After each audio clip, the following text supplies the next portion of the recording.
reka rero nongera kubaha ikaze mwese mukomeje gukurikirana Yawe TV nk'ibisanzwe. Iyo ni Yawe TV, murabizi tuba tubafite ibintu byinshi bidasanzwe. Rero icyo ngusaba ni bya bindi bine murambasaba, kora subscribe, ukore like, ukore share, ukore comment kugira ngo ukomeze gukurikirana ibiganiro byacu. Niwagirwe no kudusura ku mbuga zacu zitandukanye, Facebook page ni Yawe TV na Instagram page ni Yawe TV. Njyewe ndi Emi Rwanda. Rero uyu munsi nkuko mubibona ndi kumwe n'umukobwa mwiza cyane. Murabizi ni umustar bamwe mwifuza kumubona, bamwe mwaramuntu mwemyumbwira ati uyu muntu turamushaka. Ariko rero uyu munsi n'uyu nguyu nifuje kubatangiza umwaka mbazanira ibyo mwasabye. Iyi ni gift y'umwaka tubaye nka Yawe TV. Reka tangere twibwira. Murakoze abari kundeba mwese ndabasuhuje. Nitwa Claudette Nsengimana, bamenyereye mu nama y'umunsi. Yes, rero uyu munsi inama y'umunsi irabera kuri Yawe TV. Nta kindi rero ngiye ngusaba nka Emi Rwanda, kora subscribe, ukore like, ukore share, ukore comment kugira ngo ukomeze gukurikirana ibiganiro byacu. Amazina yawe? Nitwa Claudette Nsengimana nkuko nari maze kubivuga. Umunyamakuru ukorera Isango Star, namenyekanye mu nama y'umunsi. Yes, Claudette, watangiye ryari umwuga w'ubunyamakuru? Reka bari cyo kibazo cya mbere meraho cy'amatsiko. Yego, Claudette ngewe natangiye umwuga w'itangazamakuru kera cyane mu mutima wanjye no mu bitekerezo byanjye, kuko numvaga ibyo ari byo byose nzagira aho nkabawe officially, ariko donc nabonye aho mbikorera bikava mu bitekerezo bikajya mu bikorwa noneho mu mwaka wa 2017. Yes, ubutangiye rero umwuga w'itangazamakuru. Ariko benshi mu batangazamakuru se nkatwe twese tubikora, akeshi duhera nkanjye wenda mvuga ngo namanikaga telefone hariya nkogeza imipira rimwe na rimwe yabaye nitabaye. Wowe wabitangire mu mutima wawe, ariko inzozi zawe uri umwana byagendaga gute nk'abakubonaga bakubwiraga kuza umunyamakuru bashingiye kuki? Bona kuze mbikunda, urumva nahoraga imbere ya televiziyo ndeba uko bigira, sometimes nanjye nkicara nkabigana. Rero ndibuka ko muri high school niho ubushake bwarushijeho kuba bwinshi, nkajya numva birambabaza kuba narangiza secondaire ngiye gushaka ayo mahirwe mbicyo na umutima wanjye wifuza.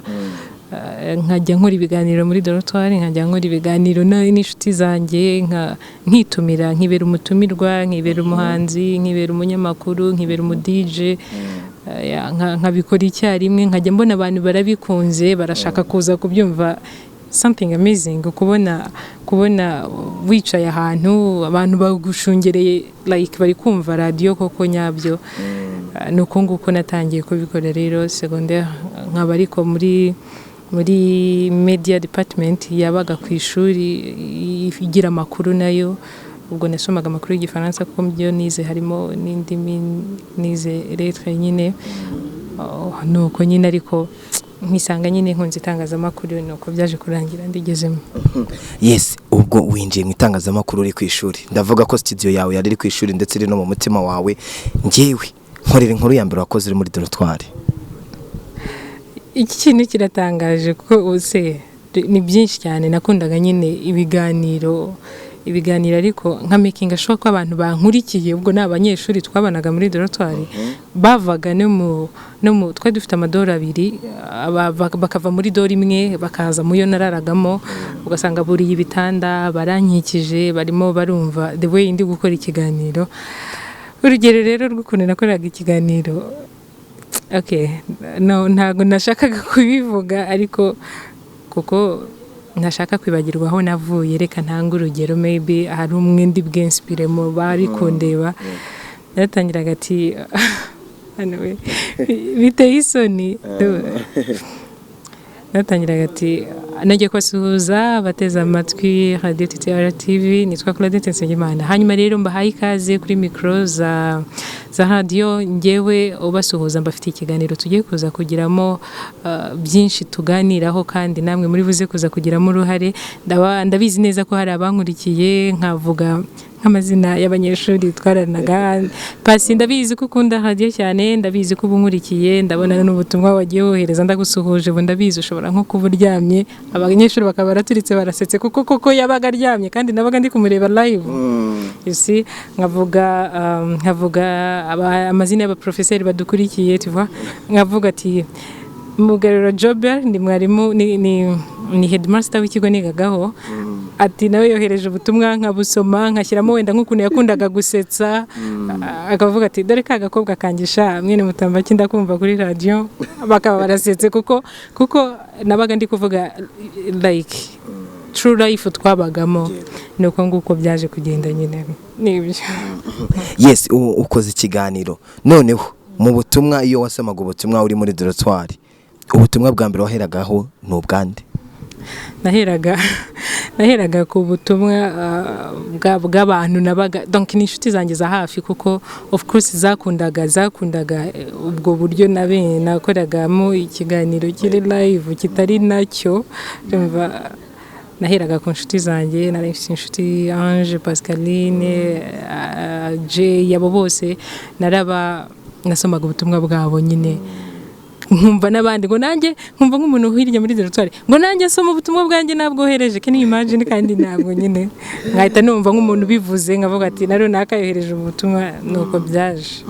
Yes, ubutumwa noneho mu masomo yawe ko buri muri izo gahunda z'itangazamakuru ugomba gukurikirana amasomo wabifatanyaga gute gukurikirana itangazamakuru no gufatanya amasomo? Biya niba hari ikintu udashobora kuburira umwanya ni ikintu ukunda buriya n'umuntu nakubwira ngo yakuburiye umwanya it's a choice. Ndabizi abantu bose bari busy buri wese bari mu bye ashaka akazi ashaka uburyo yabona imibereho ariko umuntu ukunda ntabwo uzigera umuburira umwanya jamais du tout. Nanjye rero ikintu narakundaga nariyeranjaga nkabona umwanya sometimes nkabura n'umwanya wo gusubira mu masomo yanjye ariko kuko cya kintu ngikunda umutima ukakinyishyuza nanjye najyaga muri class muri étude nzi ko mvuye mu kiganiro numva ndi happy as if koko zanzozi zanjye zabaye impamo nkaho ndi kuri radio abantu bashobora kumva radio ifite umurongo. Rero ikintu ukunda uriyaranje ukakibonera umwanya uko byagenda kose nawe utazi uburyo byikore. Yes, Claudette, umwanya wa mbere mu ishuri umwanya mubi waba waragize kubera itangazamakuru uri ku ishuri no wowe? Buriya ntakubeshye nari umuhanga muri secondaire cyokora primary nigeze kubaho umuswa nigeze no kuba uwa 40 ubana nka 42 nyine okay tujye dusubira inyuma tunashimira Imana kuko nigeze kuba umuswa bakajya banyuraho abantu bakavuga ngo yiwe ngo murebe disi ngo mama wanjye yatambuka ngo dore mama wa mukobwa w'umuswa we kuko nafite mama we mwiza gusa. Icyo gihe nari muri primary amagambo nayumvaga kambabaza ariko nkavuga ati se ubuzukwa bwanjye nta kindi nabukoraho. Naje kuba njyewe maze gusibira mu wa 4 nasibiye mu wa 4 primaire. Icyo gihe maze gusibira nibwo nasubije ubwenge ku gihe. Icyo gihe ntago nigeze nongera kurenga muri 5 ba mbere kugeza ndangije secondaire kandi no muri kaminuza naratsindaga rero nemera ko buri kintu cyose gishobora guhinduka n'igihe. Uyu munsi hari abana babaswa bihebye ababyeyi babo bavuga ngo abandi barabyaye ugasanga umwana nawe ubwawe uramwita umuswa. Ndibuka ko papa wanjye buri munsi yantumaga ku isoko ariko nkaba niyo wampa 500 ngo nkuremo ibintu ngura ibintu bya 300 nkaba ntahita nkubwira yo bari bungarurire. Ibyo bintu byaranshanze kandi ninjye muntu watsinze imibare neza mu kizamini cya leta. Rero buri kintu cyose by time buri kintu cyose kiri definisa n'igihe. Yes, noneho Claudette tuvuye muri secondaire tuje noneho hanze ugeze hanze winjiye mu itangazamakuru ukinjira muri studio bwa mbere winjiyemo noneho uvuye muri Dortoire ugeze muri studio noneho za radio. Ni ikihe kintu cya mbere ibuka cyagufashe kuri wowe? Urugendo rwanjye mu itangazamakuru narwo ni rurerure no kugira ngo ngere kuri micro nabyo ni inzira ndende ariko umunsi wa mbere ninjira muri studio of course iyo winjiye muri studio ikintu cya mbere ugira n'ubwoba ukavuga se ubu ndafungura micro mvuge biragenda bite bumva nyine nari umukobwa uzi icyo ashaka mu itangazamakuru ariko ntakubeshye micro umunsi wa mbere buri wese agira ubwoba numvaga ubwoba nkumva nta kintu muziki gusa ariko navuga nabwo nkavuga gahoro ku buryo biratangaje. Ikiganiro nakoze umunsi wa mbere sinzi ko uyu munsi nakwicara ngo nyumve cyo koze nacyumva ngamije kumva aho navuye naho ngeze uyu munsi wa none ariko ntabwo ari ikiganiro kiri interesting ku buryo navuga ngo cyajya muri competition. Yes, winjiye muri studio noneho duhe story inama y'umunsi. Icyo kiganiro wagitekereje gute? Icyo kiganiro ujya kugitangira byagenze gute? Ninde wakugira inama ngo ukore icyo kiganiro? Inama y'umunsi nanjye ubwanjye nta nubwo narinzi kwizitwa inama y'umunsi. Icyo kiganiro nta nubwo narinzi ko kizabaho. Nari ndi umuntu ukunda kuvuga ibintu ahagazeho. Ndi umuntu ukunda kuvuga ibintu yakoreye ubushakashatsi, yakoreye research, azi neza ko afite proof, afite evidence z'ibyo ari kuvuga. Ku buryo urugero niba mvuze ngo Amazon yahiye, Amazon ifatiye runini si benshi biti bihaha by'isi yahiye, I have to make sure ko mfite evidence zigaragaza icyo kintu. Apana kuba nabyumvanye bagenzi banjye ngo bavuge ngo Amazon yahiye, si nkaza nkabivuga gutyo nanjye ntabizi neza. So rero mu kiganiro cyanjye na making agashoka ko nateguye buri kintu cyari cyo cyose, kandi nkumva ndi umuntu ushaka gusiga abantu bari kunyumva kuri radio bavuga ngo cyagiye amasaha arihuse, twumvaga tudashaka nkumva abantu bahamagara bavuga ngo muzongeze amasaha y'ikiganiro, kuko nyine numvaga nanjye ndashaka kuba umunyamakuru, nanjye ubwanjye nakwicara ngatega amatwi. Mbaye ari ngiye muturage nkumva ndashaka kuba presenter, nanjye nakwicara nkumva ndi mu rugo. Rero byatumaga negura nkashaka buri kintu cyose, ariko nkanareba icyo abantu bakeneye. Of course abantu bakeneye kuba informinga, ubaha amakuru, ariko unabe entertaining, ubaha ibiganiro bibasubizamo intege. Turabizi turi mu isi y'ibibazo, turi mu isi y'ubuzima bukakaye. Rero icyo gihe nakoze story ni nkuko nababwira, naravuze ngo reka mbabwire inkuru. Rero ndatangira ndabaza ati hari umugabo byagenze gutya na gutya na gutya, ndarangiza inkuru nyine yari interesting, abantu bashaka kumva byarangiye bite babyera ukadusubiramo iyo nkuru. Bamwe bati nsanze igeze hagati, abandi yanshitse. Nitavuga ngo bya bintu bishobora gukundwa, birarangira, ubuzima burakomeza. Umunsi wa kabiri noneho nibwo numvaga abantu bahamagara ati umva turi kumwe, ariko iyo nkuru ntiducike, turashaka kumva inkuru. Ngira aho mbona rero ni ibintu bishobora gukundwa ndamutse mbaye consistent, nanjye ndamutse mbikoze buri munsi ngahozaho. No kugitekerezo cyaje. Yes, iyi ni yawe TV ukomeje gukurikirana. Nanjye Emi Rwanda ngusaba gukora bya bindi mara ngusaba kora subscribe, ukore like, ukore share, ukore comment kugira ngo ukomeze gukurikirana ibiganiro byacu. Udusure no ku mbuga zacu zitandukanye, ariyo Facebook page ni yawe TV, Instagram page nayo ni yawe TV. Rero turacyari kumwe n'umutumirwa wacu. Ndagira ngo turi hano namwe mwabintumye agira akantu akora ku munsi.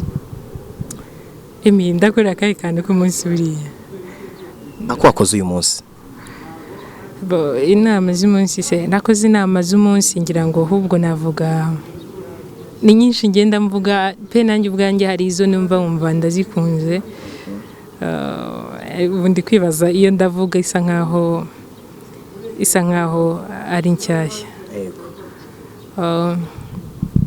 Hari uburyo umuntu ndi kwibaza muri nyinshi navuze nabuze iyo mpitamo pe ntakubeshya. Okay, mbaza ikindi ndibuze kuyitekerezaho. Yes, ngewe icyo nashakaga ni inama y'umunsi, ariko nayo irahari, arayiduha bakomeje gukurikirana yawe TV. Mwebwe iyo icyo ngusaba ni bya bindi. Umwaka turimo ntangiye mbaha gift yanyu mwansabye ni iyi ngiyi. Rero ikibazo cy'amatsiko, ubundi wowe uri umwana wa kangahe mu muryango we wanyu? Ndi umwana wa kabiri mu muryango w'abana 5, abahungu 3 n'abakobwa 2. Ubwo nkawe none uko uri umukobwa iwanyu, niwe munyamakuru urimo cyangwa abandi bakora muri entertainment nyarwanda? Rebye ni ngiye munyamakuru niyizi, ariko hari abandi babikunda, hari simbizi. Ni ngewe niyizi ndi umunyamakuru, ariko hari undi musaza wanjye nawe ubikunda, ariko ntabwo ntaradiye akoraho, donc ubanza nawe bikiri mu mutima. None akantu k'amatsiko kuri wowe nawe uvuga ngo aka kantu nakanjye nizeho, nanjye hari igihe njya nitekerezaho mu bwana bwanjye narakoze iki kintu nkavuga ngo kabisa aka kantu nkatekerejeho, ni akantu gashobora gutera umuntu wari wese amatsiko? Akantu gashobora gutera umuntu amatsiko sinzi niba kamutera amatsiko, ahubwo icyo nzi cyo nuko kamusetsa. ndibuka ko kera nigeze kwiba ikijumba kiraniga. Mbyibutse nyine it makes me shy somehow. Na ubundi ndi umuntu uhorana inzara always. Nibabone ngana gutyo nanutse ariko ndi umuntu uhorana inzara. Mba numva ngerageza kurya nkumva ndahaza. Ubwo duke ndiye dushira vuba natwo. Urumva buri kanya mbashaka kurya. Rero nagiye kurya bamaye ibiryo ngo mbijyane ku meza mva. Ndabona iki kijumba nzakirira nshonje. Mu gihe nkikiba numva inkweto kwa kundi hari uburyo umuntu aza ukumva ko nyine hari umuntu uri kuza. Kandi dufite umutantine rero dutinya mu rugo kubi. Numvise ingendo ye ari buri kuza nko muri koridoro ndavuga ni arampitana neza neza. Cya kijumba ndakirya ariko ibyo cyankoreye n'Imana ibizi. Abantu bose urugo rwarahuruye baraza abazaga bavuga bati ubundi se kaba kibi biki nuko byiba ntikanabirye nari gato rero nari nananutse kiraniga koko mama kageza nabati mundikira umwana wanjye arapfuye musaza wanjye nabati mukubiteho ingumi kiramanuka mbese abandi bakazana amazi. Icyo kintu iyo nkibutse ukuntu nakibye mwibanga ariko urugo rwose bikarangira rubimenye kandi akaba ari ikintu buri munsi bagenda banyibutsa. Igitangaje nuko uyu munsi ntakunda n'ibijumba. Bari ikintu gitangaje nyine buri wese afite aka memories atajya yibagirwa. None se mfite amatsiko icyo kijumba cyaje kukuvaho gute? Byasabye imbaraga z'Imana nizo zatumye kimanuka kuko pe cyari kinyishe. Neste wakimize ugihekenye wakimiriye aho byagenze bite? Nurumva wibye ikintu nawe ugashaka ugihisha ugashaka kukimira kitari bukwire mu muhogo urumva ibyo cyagukorera. Cyaranize pe kimaze kugenda nibwo abantu bongeye kwicara noneho barambwira ati ubundi barwanaga n'iki ubundi kubyiba ntunabirye ubundi nibyo ngibyo nyine. Numvaga uko kuryagagura kwanjye kwa buri kanya ntago bagukundaga kandi uko kumpa ibiryo byinshi ngo mpage nanjye simbe mare. Rero nkajya numva ngomba kwisigira karezerive ku buryo numva nshonje mfite ahantu ndi bunyarukire. Yes, rero noneho akandi kamatsiko umaze kuba umustar mu Rwanda ngira ngo nawe urabyemera. Bon, sinakwita like a superstar ariko ndazwi gahoro. Harimo abantu batarana kubona ku isura ubu ngo uyu munsi bari bukubone. Yego hari abantu banyumva batunze ibiganiro byanjye muri telefone zabo ariko uyu munsi niba bari kundeba I appreciate. Yes, none amatsiko kuri wowe ujya utega bisi? Narazitegaga. Ubu ngubu ntabwo ugitega bisi karafashwe? Oya ntabwo ari ukugafata ahubwo public bus nta kintu yantwara. Of course niba yego hari iyo udateze bisi ukoresha indi transport kandi henze kurusha bisi kameme. Kandi sometimes ntabwo umuntu ahora n'amafaranga hari ubwo ushobora kuba financially down ukakenera kuba watega bisi ariko nyine bisi narazitegaga anyways nta nicyo zintwara ariko naje kubigabanya maze kubona ko abantu benshi bagenda bavuga ati muze murebe dore inama y'umunsi dore ngiriya yicaye dore ngiriya ihagaze dore umva nyine ugera ukumva birakujena kujya muri bisi abantu bose bavuga ngo ati kumva bari kongorerana niwe bari kureba niwe bari kubwira noneho hari n'abahita bakwigana bati inama y'umunsi cyangwa se kumva bakubisemo nk'ikinanga cy'inama y'umunsi umva ugera ukabyivanaho ariko nijoro nayitega. Ninjoro watega bisi noneho ugeze noneho muri bisi ugora n'umufana wawe ugukunda cyane akakubwira ati subiramo inama y'umunsi uri muri bisi wabikora? Twakwiherera nkajya nyimusubiramo mwongorera kugira ngo nabivuga abantu bose bumva uretse ko no mu nzira nshobora kujya ndagenda nkumva nk'umuntu ati we uyu mukobwa ndamukunda kumva aragukuruye kumva undi ati inama y'umunsi undi ati dore wa mukobwa nari narabuze. N'ubuzima maze kumenyera ko ahantu hose biragoye ko ku munsi nshobora kunyura mu nzira nta muntu ndumva nkuruye akaboko cyangwa ndumva mpamagaye kandi ntabwo ari bibi ni byiza ntabwo bimbangamira na gato. none abastari benshi mu Rwanda iyo bamaze nk'aba DJs abanyamakuru muri rusange hari igihe bajya bategura ibitaramo runaka nziko nawe uteguye igitaramo abanyarwanda muri rusange bakitabira kandi nziko ibyo uvuga bikora ku mitima ya benshi wowe nta gitaramo urateganya muri wowe nko gutegura wenda uba watumira nk'abantu nko muri hoteli runaka se cyangwa mu ma event runaka ngo ube wajyeyo ugira icyo bategurira? Sinzi aba DJ cyangwa abahanzi bategura igitaramo bakaririmba of course, ariko ngewe sinzi niba nategura igitaramo nkajya nicara hari nkavuga ngo inama y'umunsi twavuze iyi n'iyi ejo bundi tuvuga iyi n'iyi. I'm really sure ko abantu bazikunda, ariko nanone sinzi ko ndi umuntu wa booking a stade ngo ntumira abantu baze kumva inama z'umunsi already bafite muri telefone zabo, kuko ntago navuga ngo sinzi niba bakururwa no kumbona nzivuga live kandi basanzwe bazifite. Okay, ni de ntaratekerezaho gusa, ahubwo nshobora guhura n'abakunda ibyo nkora tukaganira tugasangira, abifuzaga kumbona bakambaza ibyo bibazo bafitiye amatsiko, ariko by'igitaramo byo I never think about it. Ese ntabwo ushobora no kuba MC, tuvuge urugero nko mu makwe cyangwa mu birori runaka? Sinzi ndiba ndi talented muri ibyo bintu, ariko icyo nzi cyo bamaye nka gahunda ngo nyiyobore, nayiyobora mu buryo bwanjye, ntazi niba bari bwo bwiza kurusha ubw'abandi, ariko kame mu kuyobora ibirori ntabwo byakunanira, ariko ntabwo nabaye MC w'ubukwe kuko hari ikinyarwanda bakoresha ntazi, so ntabwo ndi talented mu bintu byose rero. None tubwire ka kantu wagatekerejeho inama y'umunsi? Yes, hari inama y'umunsi nigeze gukoraho, ni inama y'umunsi ngira ngo yanakoze ku mitima ya benshi surtout urubyiruko. Ni inama y'umunsi ngira ngo n'abafite abakunzi babo bumvireho. Ni inama y'umunsi umusore yari afite ikibazo cy'uko afite umukobwa bakundana ndetse bamaranye n'igihe, ariko by time uko iminsi igenda urukundo akagenda yumva ruragabanuka rurashira, kandi rwose yumva nta wundi mukobwa yasimbuje uwo yakundaga mbere.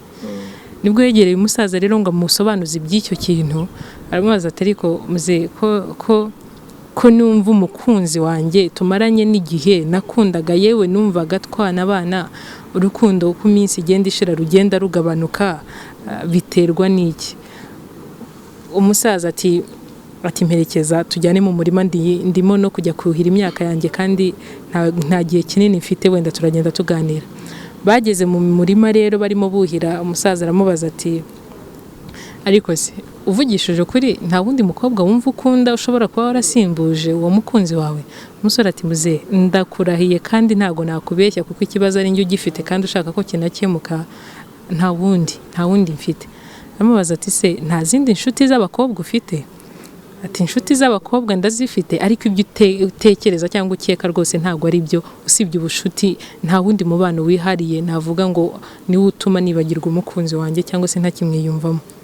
Muzehe ati waba ufite izindi nshuti se basi ujya wumva nk'inshuti z'abakobwa, ujya wumva rimwe na rimwe unamukumbuye ukaba wanamuhamagara cyangwa ukamwohereza n'ubutumwa? Umusore ati yego izo nshuti zirahari, hari inshuti nshobora no guhamagara ati muze dusohokane, hari izo dusangira, ati hari izo mpamagara no kuri telefone, ariko ni inshuti zisanzwe birangirira aho ngaho, nta mubano nk'uwo nari mfitanye n'umukunzi wanjye tujya tugirana. Muzehe ati rero fata uyu mupira twuhire. Bari bafite umupira buhiza imyaka, muzehe afata wa mupira ashyiramo avomeramo amazi nyine. Umupira wari ufite ahantu buhirira hanini hacamo amazi menshi. Muzehe afata urushinge akajya agenda atobora no kuzindi ku mpande ku mupira, noneho amazi yacaga muri wa mwanya munini wagenewe gusohokamo amazi agenda agabanuka kuko ari guca mu tundi twenge dutoya two ku ruhande. Noneho muzehe aramubwira ati iki nicyo kibazo ufite nawe. Ati none se wabonye ko amazi tutaratobora ku ruhande rw'uyu mupira ku mpande amazi yacaga ahabugenewe ari menshi? Ati ni menshi. Maze gutobora ku mpande akaba ari no kunyura mu zindi mpande? Ati yego. Ati iki nicyo kibazo kijyanye nawe waje kungisha inama, iki nicyo kibazo ufite. Musore ati ikibazo se gihuriye he n'umupira w'amazi wo kuhira? Njye mfite ikibazo cy'umukunzi, wowe uri kunzanaho ibi ngibi.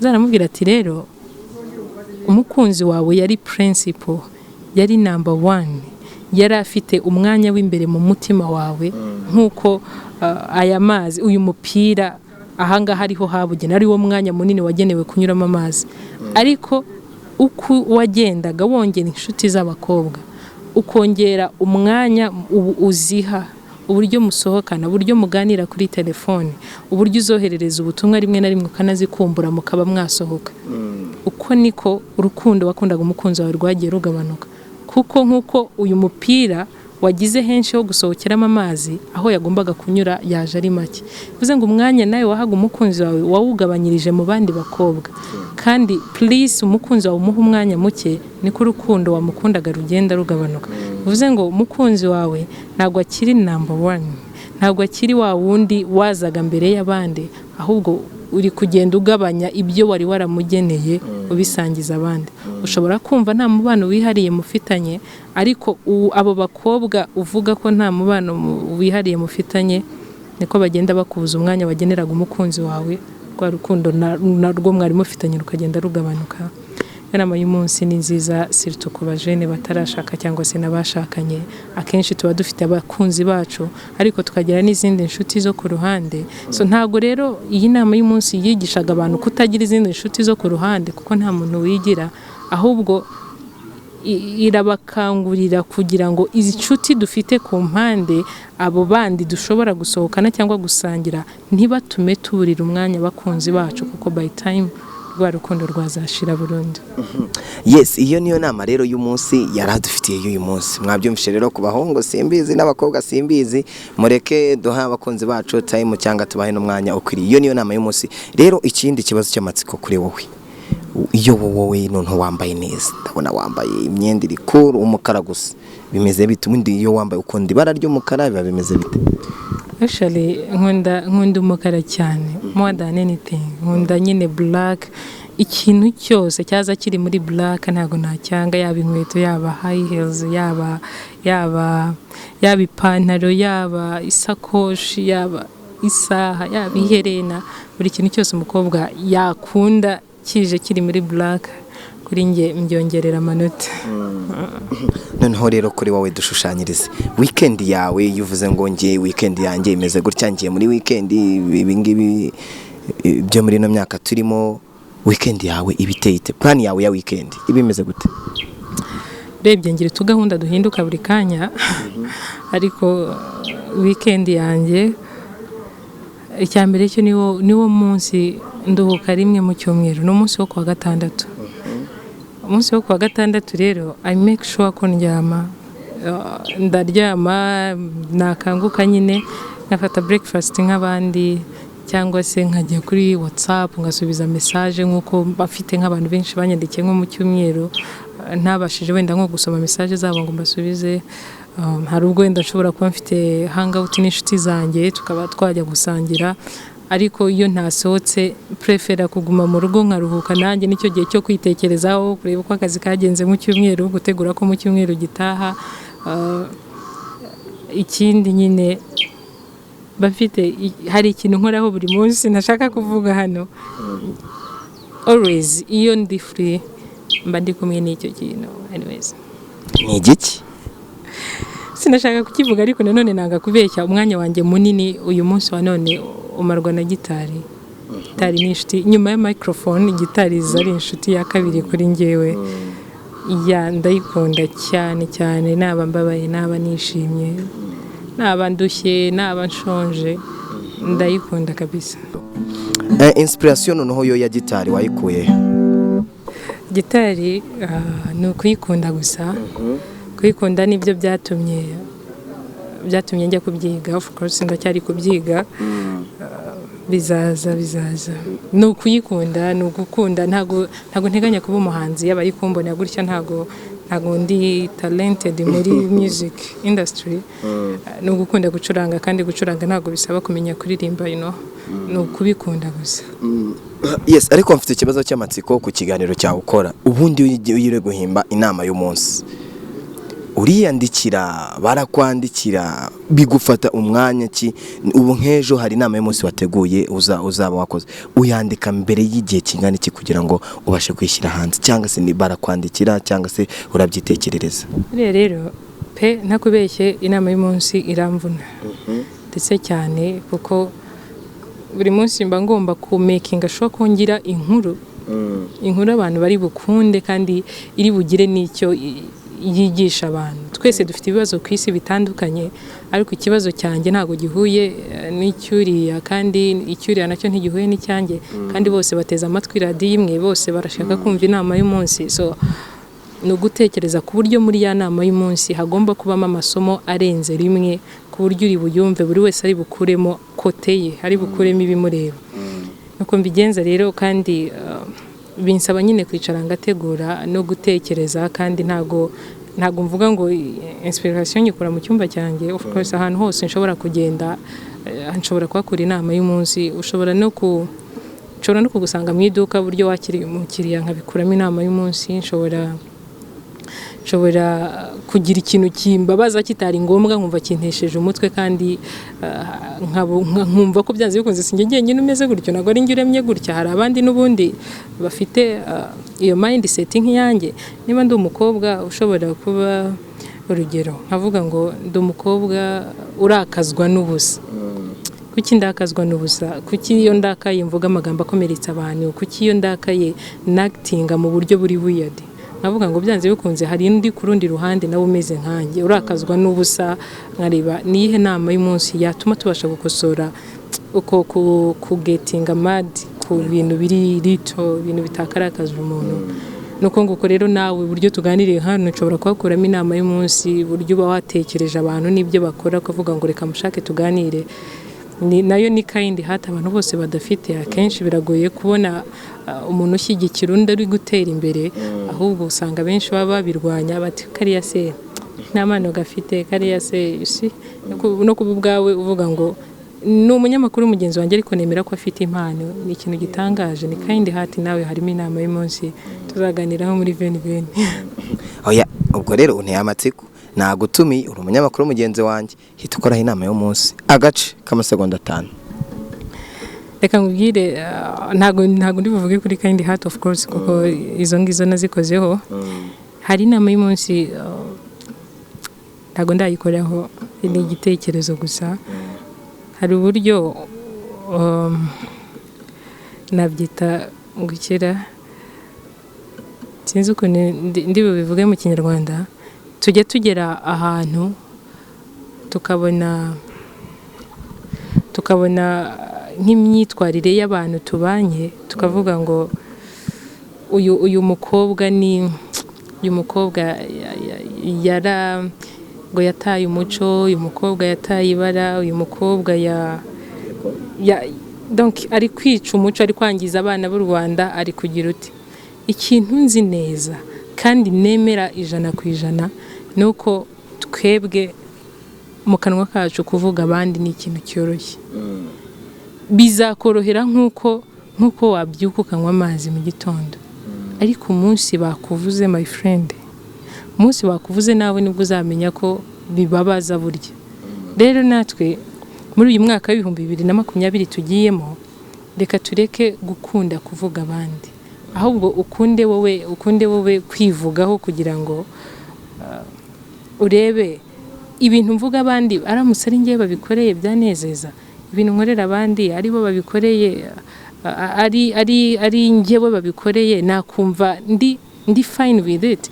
Urugero Emi, shobora kuba ndi wa muntu ukunda kwambara imyenda y'umugenzi wanjye tubana, rimwe na rimwe nkaza nkanayiterera aho ngaho, n'umuco benshi mu bakobwa bagira, ariko njye wanyambarira wanjye waza noneho ntunawusubizaho wawusanze, intambara ikarota. Icyo nicyo kikwereka ko bimwe mu byo dukorera abandi bibabaza nkuko natwe byakatubabaje. Rero so you guys, ikintu wumva utakorera mugenzi wawe, ikintu wumva mugenzi wawe ugukoreye cyakubabaza, nawe ntukagikorera abandi. Nicyo numva kirimo inama y'umunsi. Yes, iyo ni yawe TV ukomeje gukurikirana. 2020 no gukora nta by'amagambo gusa, kora uve mu magambo. Ndacyari kumwe n'umutumirwa wacu, none tugana ku musozo. 2020 bayitubwiye tukiri abana, we bavuga 2020, ubu 2020 abakurikiye yawe TV ubu nge magazanga ndumva nayikandagiyemo, bakivuga 2020 bwa mbere yumva mu kanwa kawe cyangwa yumva mu matwi yawe nawe uyivuga, wumvaga 2020 uzaburi iki? Numvaga umwaka wa 2020 numvaga cyo kora nzaba ndi nko mu yindi si, aha sinahatekerezaga ko vision 2020 nayumvise ntaranagira ntazi ko nzanaba umunyamakuru, sibye ko wenda ikintu ukunda cyangwa se ikintu ushaka ntaho kijya, ariko numvaga nyine wenda nzaba ndi marié, nzaba narashatse, nzaba mfite nk'abana, kumbe sinkamenye ko imyaka yirukanka vraiment. Imyaka iragurutse, sinzi niba ari nge watinze wazaririye kugira ngo mbe ntari marié cyangwa mfite umwana, sinzi niba ari n'imyaka yihuse. I really don't know. Icyo narinzi ko nuko nzaba ntari single. Biratangaje. Tugikomoje uvuze ko uyu mwaka wakekaga ko utazabura single, ubu sure single noneho igusanze uri single cyangwa warafashe? Nambaye nta mpeta nambaye, ndi single nyine, bisobanuye ko ndi single, ntabwo ndi marié. Uri single, ntago kuvuga ko uri single bivuze ko nta wundi muntu uri ku ruhande, boyfriend like cyangwa se yes, muri urwo rurimi nta boyfriend wowe ugira? Narabagize, naramugize. Byagenze gute? Of course muratandukana, ukundana n'abantu bikaba ngombwa ko mudakomezanya mugatandukana mutanganya, ariko ntimukomezanye iyo nzira y'ubuzima mwari mwanatangiye. Abantu baba bafite ibintu byinshi batumvikanaho, kandi iyo ubona hari ikintu utumvikanaho n'umuntu, aho kugira ngo mubane mubangamiranye cyangwa mubabazanya, beta fata inzira ye nawe ugafata iyawe. Ni ibintu biri normal. None 2020 urayitekerezamo iki? 2020 n'umwaka ngomba gukora birenze uko nakoze. Ntabwo navuga ngo kuba uyu munsi nicaye imbere ya kamera ntanga interview uyu munsi ejo ngatanga indi, nuko narushije abandi gukora. Sometimes hari nubwo Imana iguha umugisha mu byo ukora, ikintu ntajya nibagirwa umunsi ku munsi niyo nsenze nibuka, nuko nyine nabaye blessed more than I deserved. Rero numva n'ubundi nzakomeza gukora, gusa anyways ntago Imana izaguhera umugisha mu kintu utatangiye, ntago bishoboka. Tujye tubona abantu bavuga ngo ngura umuntu ni umukozi ngakora byahe ngo ko ari Imana yamwihereye umugisha, ngo ari amahirwe abantu bigirira. My friend, uwo muntu ataza kuva mu rugo ngo ajye gushinga iduka ry'ibihumbi 5 atangirire ku gitoke, ntago umugisha wari kumusanga mu rugo. Imana iguhera umugisha mu kintu wakoze. Rero hari n'abakora ntibigende kandi bakoze, ntago mbibagiwe, ahubwo nuko buri wese agira time ye, buri wese agira igihe cye, ahubwo ikintu twebwe tugira ni ishyari. Iyo ubonye mugenzi wawe ateye imbere utangira kumugirira ishyari, aho kugira ngo ufate umwanya ushyire ingufu muri bya bindi ukora, umutima wawe ugatangira gutekereza ku bateye imbere no gutekereza kubagirira nabi, ukumva hari ibyabahombya, kandi ntukamenye ko burya nawe igihe cyawe kizaza. Kandi I'm very sure ko iyo watinze, iyo umugisha wawe uje uzuri dabo, harimo na cya gihe cyagusize kugira ngo watarapa aho abandi bageze. So rero numva ko nanjye uko umuntu ushaka gukora vision 2020 turi kumwe, nanjye numva nyine nzakora birenze uko nakoze. Urumva umwaka wose aba ari ikintu kinini cyane, usibye no muri kariyeri yanjye mvuga ngo uyu mwaka nabonye aho nagize intege nke, nabonye ibyo abantu bakunze cyangwa batakunze muri 2020 no kubikosora. Nabonye muri personal life yanjye aho nitwaye nabi hatumye ntabasha kugera ku cyo nifuzaga, muri 2020 no kubikosora, yaba ari imyitwarire, yaba ari imitekerereze, yaba ari mindset. Reka tuve muri 2019. Ikintu gituma mu mwaka tujyamo umuntu usanga ubuzima bwe butarahindutse nk'uko yabitekerezaga nuko ndi Claudette ngiye muri 2020, ariko mfite Claudette muri mind yanjye, imyumvire yanjye ndacyari Claudette wa 2019. No kuvuga ngo imyitwarire yanjye muri 2019 niyo nzajyana muri 2020, imikorere yanjye iciriritse muri 2019 niyo njyanye muri 2020. Ugasanga umuntu imyaka ibaye 2-3 ataratera imbere, ariko uvuze ngo reka mpindure muri 2019 n'iki nakoze nabi, ukagishaka no gufata kanya ukiganiriza, ukareba wowe nawe ku giti cyawe ukibwiza ukuri. Buriya biragoye ko njyewe nakwibeshya, nshobora kukubeshya ko ngukunda Emi, ariko mbizi neza ko njyewe na Claudette w'imbere ndabizi neza ko Emi ntamenya ngo aha hantu nanjye nubwo ntabivuga mu bagabo, ahantu narajenjetse, ahantu nitwaye nabaha.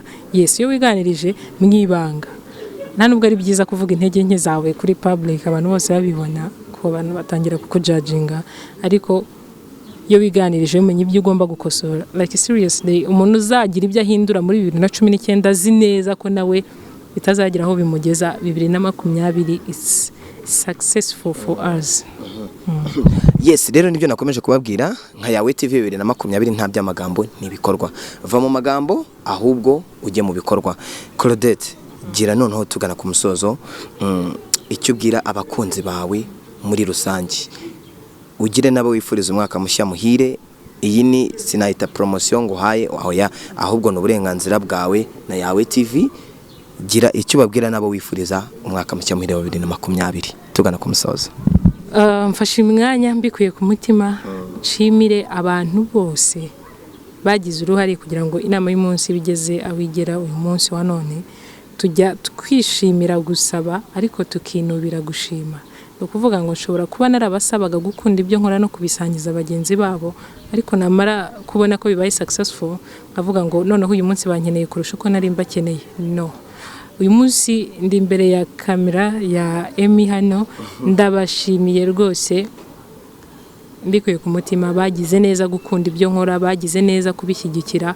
Hari abagiye bampa ibitekerezo byabo bitandukanye, hari abagiye bampamagara, hari abagiye babyuka amajoro baza ku kazi kundebana, n'uyu munsi bakibikora. Ni ikintu ntajya nibagirwa, kinama imbaraga zo gukomeza gukora, kuko iyo bataza kuhaba of course ngo banyereke ko babikunze, nanjye ntago nari kuba focus, ntago nari kuba consistent ngo mpozeho. Ariko ndabashimiye urukundo bagiriye ibyo nkora, kandi bakanabinyereka. Gukunda ikintu ni kimwe, no kubyerekana ni ikindi. Ari uburyo umuntu ashobora kuba gukunda mu ibanga, ariko kugira ngo azabikwereka, ahari kwereka ko umuntu mukunze cyangwa ushima ibyo akora, ugasanga ni ikibazo. Sometimes binaba kuba boss bamwe na bamwe, ukaba wamukorera buri munsi arabibona kuvunika, urikorera amasima, urapakura urugero ute, ariko kukubwira ngo uyu munsi wakoze neza ugasanga ari ikibazo. Rero ndashimiye kandi nshimira abankunze bakanabinyereka. Uyu mwaka rero w'ibihumbi 2020 turimo tuganamo, ndawubifurije uzababere w'amata n'ubuki, muzahirwe, muzagere kuri byinshi mwifuza kugeraho. Ariko umuntu umwaka w'ibihumbi 2020 atazagira icyo akuramo, nuko azaba haraho nawe yagize intege nkeya. Ibyo tugeraho byanze bikunze, ndabizi neza ko 90% biterwa n'ubushake buke cyangwa bwinshi twabigizemo. Hanyuma 10% ni bya bintu biba udashobora gukumira. Urugero nk'impanuka ntago wayikumira, kuba uri ufite iduka ukabona rirahiye ni ikintu utagizemo uruhare. Rero iyi 10% ni gake cyane, birumvikana. 90% niba ubushake ufite bwo kugera kuri cya kintu warotaga, I'm sure 100% icyo kintu zakigeraho. Ako Claudette, tutaragana wenda twavuze ko tugiye kugana ku musozi, ariko ubundi wowe wambwiye ko ukunda kurya. Ubundi mu biryo byawe ukunda ni bwoko ki? Uyo Claudette uvuze ngo ngiye ntego y'amafunguro yawe, abari nako dusorezaho, ku buryo none mu bafana bawe umuntu uzaza kugusura azavuga ati Claudette ngiye kumusura, ariko aka kantu yavuze kagakunda nkakamupakingira nagaki. Ngiye nkunda inyama cyane cyane, ariko ku buryo no mu rugo niyo bamamagaye ati se uraza ryari, ndavuga ni hari inyama. Icyo nicyo kibazo cya mbere mbabazi, nubwo naba mbizi neza ko atari zo batetse, ariko always mba numva ku isahane y'ibiryo byanjye hataburaho inyama. Ikindi nkunda umuceri n'ibirayi, urebye nibyo kuko nkunda ibiryo bitari byinshi, ariko ibyo nkunda mba numva nubwo nabirya buri munsi ariko nabibonye. Ese Claudette ujya ufana umupira? Yego bitari cyane, kuko nasanze wangaza umutima. Ufana ihe kipe? Uriya nkunda Rayon Sport, ariko uriya ntago nshaka kuba umufana like nk'abariya bitera amarange, kuko umupira njya mbona usaza abantu kurusha uko urukundo rusaza abantu hano hanze ahangaha. Rayon Sport iratsindwa abantu bakarwara, rero nanjye nirimita kugera kuri urwo rwego. Nshobora kubabara ariko nkavuga tapo ntibinshira ishati, ariko nkumva nababaye, ariko ntago nshaka kugera ku rwego rw'uko nanirwa kuva mu rugo kubera ikipe. Ibyo bintu ntago mbikunda. Yes, kora prediction. Kwa gatandatu hari match ya Rayon Sport na APR. Hagati ya Rayon Sport na APR, ni ihe kipe izabanza gutsinda igitego bwa mbere, cyangwa se urumva ari ikipe izacyura intsinzi? Umva nanjye ubwanjye ntago mbizi, kubera ko imyiteguro iri hanze aha y'abafana ba Rayon Sport nta nubwo ari n'abakinnyi. Abafana biteguye kurusha abakinnyi. Abafana hanze anga umupira, umva umuntu utazi kiri kuvugwa aka kanya n'umupira wo kwa gatandatu ahari.